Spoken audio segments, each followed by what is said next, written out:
જય સ્વામિનારાયણ દાસના દાસ. જીવનમાં સારા મિત્રોનો સંગ શેના માટે જરૂરી છે?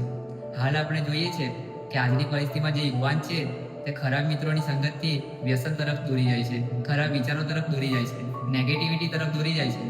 તો એ નેગેટિવિટી દૂર કેવી રીતે થાય? તો જીવનમાં જો સારા મિત્રો હશે તો એ નેગેટિવિટી દૂર થશે, વ્યસન દૂર થશે, અને જે યુવાન છે તે ખરાબ વિચારો જે એના મનમાં ઉદ્ભવે છે તે ટળી જશે. અને એ જ જે સારા મિત્રો છે તે ક્યાં મળશે?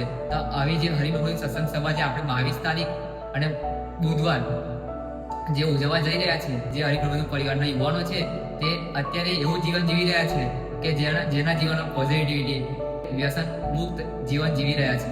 તો એવા યુવાનોનો સંગ 22 તારીખે આપણને તે વખતે જે હરિભગવાન સત્સંગ સભા ઉજવવા જઈ રહ્યા છે એમાં આપણને જોવા મળશે. એ યુવાનોનું આત્મીયતાનું દર્શન થશે.